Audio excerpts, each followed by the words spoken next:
nsibye mutya kansuubire buli kimu kibatambulira bulungi nnyo maridadi sana.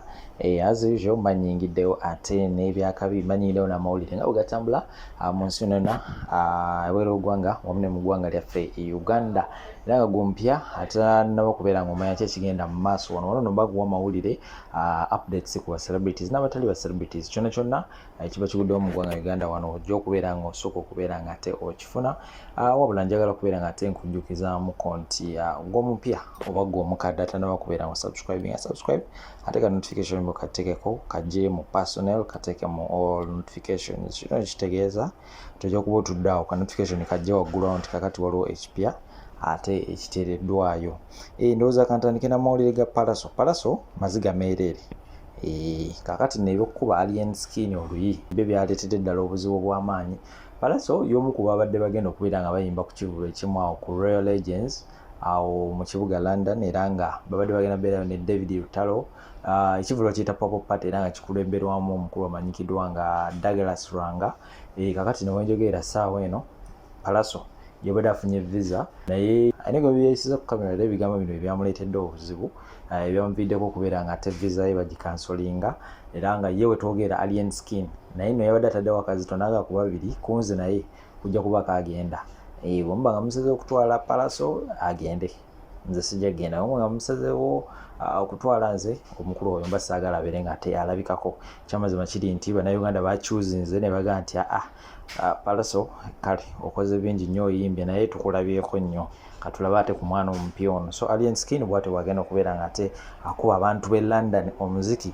Kakati navudde wali ku TikTok n'abeera nga ate yejjusa olw'okubeera nti yakuba alien skin oluyi.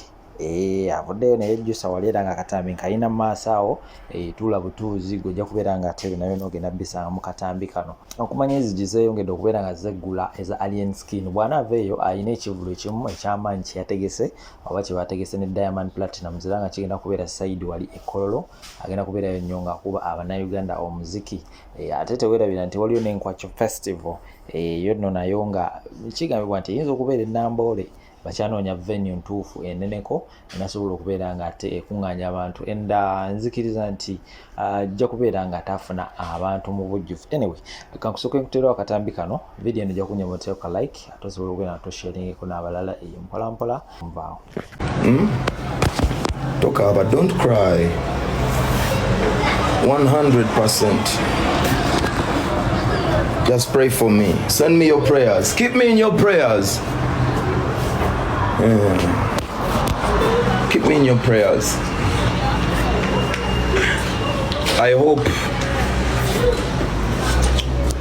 I'm still here. I hope you won't miss me when I'm gone. And I hope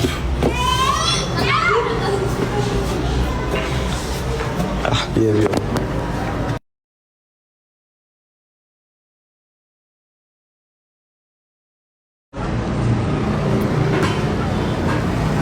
Ugandan music is going forward,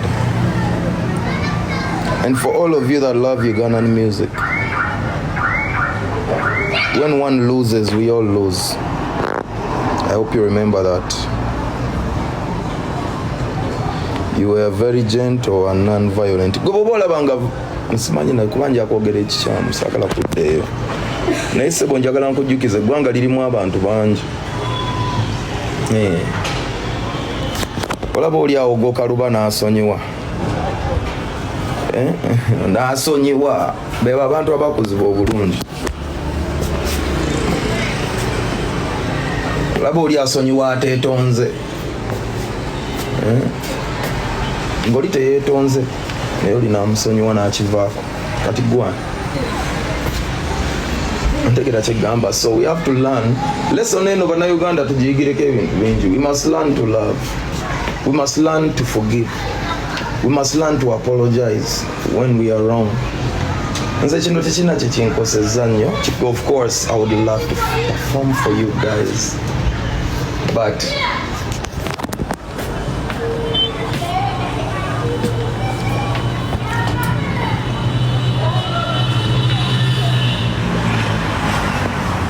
tegedde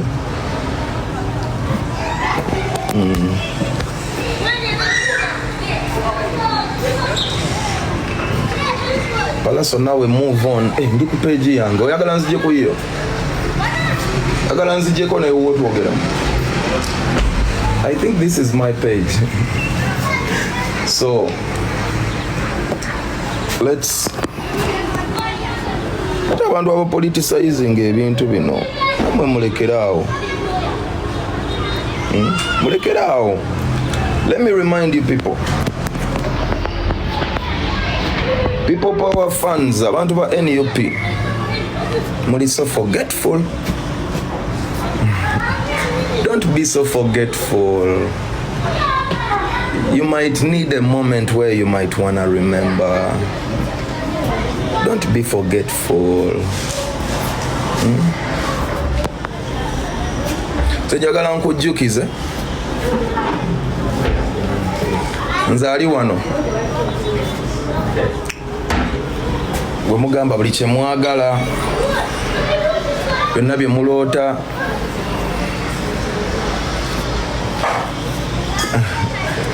genda onoonye, noonya abantu, noonya yani mukwa sister wange Catherine Kusaasira, wanoga bangi bavuddeyo ne babalaga sides. I have been nothing but an artist. I have been nothing but a musician. Actually, the first time those are not involved in the politics. Lomulundi go bakwata Bobby n'ennyimba oluyimba.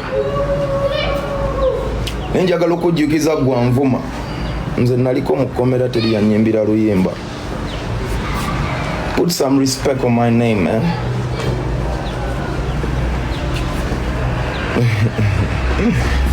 Politicizing. I am a musician and I love to sing for the people, and I've showed you that. So calm down. Mbabanja, nze mbabanja. I stand every time for what's right. Mbabanja. Kitegedde bulungi. So mba Nvuma mulekanga yako kubanga nze have been nothing but a musician, so please don't push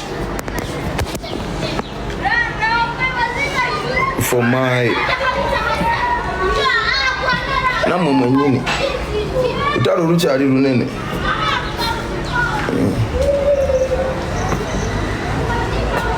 I just want to sing for the nation, man. Nange nina ebinuma naye bwemba munzirako nga mundeetera ebyo ebintu mumpe muka space nzise kumpewo man. Give me a space to breathe, man. N'abantu mwennyini mmwe ababeera kuno sijja nagenda yeeyo kasita ffenna tuli mu ggwanga lyerimu. I hope when one Ugandan loses we all win. I hope that's the attitude. But the real video eno njagala egende eri abayimbi naddala abayimbi mmwe bemweyita nti muli bakabi nnyo. Abaganda bagamba nti eyawukana ku lugendo efuuka kaasa. Baganda bange njagala okusaba Bebe Kulu mbadde naawe nga njogera naawe emirundi mingi naye Bebe Kulu towulira. Chameleone Joseph Mayanja sikufunanga okwogerako naawe. Kenzo nayogera naawe n'olema. Naye baganda bange mulina okumanya nti omuntu asuza Museveni nga teyeebase yava mu abayimbi. Yava mu bayimbi, yava mu Baganda, yava mu Bannayuganda. Yasuza Museveni nga teyeebase. Mu kibalo kya Museveni kye yali abaze yali tasuubirayo Kyagulanyi Robert Sentamu. Kati mu abayimbi mwe ba upcoming mu abayimba kati mulina okwegendereza. Pius Mayanja muto wange Pallaso. Pius njagala oyige. Wabadde oli supposed okuperforming e Bungereza. Naye oganye okubuulira abantu lwaki walemereddwa oba tewasobodde kujja Bungereza. Oganye okubuulira abantu. naye Pius Mayanja pallaso baganda bo mbamanyi naye nze sijja kujja wano nagaana nze okujja wano ku Facebook okubeera nga nkuba oba nga ntyoboola famire y'Amayanja kubanga baana mmwe we have a lot in common naye kyembasaba mbadde mbasaba don't follow into a trap. Joseph Mayanja twakugamba don't follow into a trap. Wizo mutowo Pius Mayanja ekyamulemesezza okujja e Bungereza kigenda kusaturatinga all over the world. Pius Mayanja oyinza obutaddamu ku performinga mu any European country oba American country.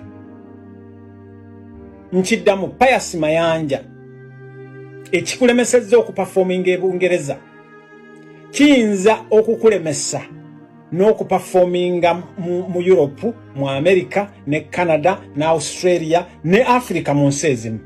Omanyi abaana mmwe ebintu ebimu bigenda ne bibikwata.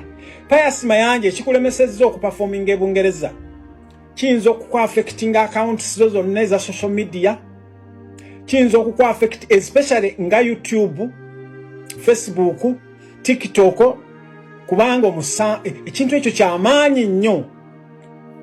Bwe bakingambye ne ngamba what?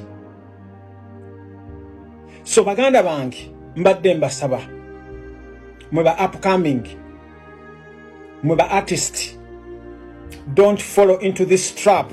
Kenzo ye yagenze, Bebe Kulu yagenda, Shiba yagenda, Spice Diana yagenda. Baana mmwe naye njagala okubakakasanga mmaliriza Kyagulanyi Robert Sentamu agenda kubeera president wa Uganda soon. Tujja kubasonyiwa, tugenda kubasonyiwa, naye Pius Mayanja mbadde nkusaba otutuukirireko kubanga ekikuganyisiza okuperforminga e Bungereza kintu ky'amaanyi ate kiyinza okukuaffectinga for the rest of your life singa tookwatagane n'abantu bamanyi kubisolovinga.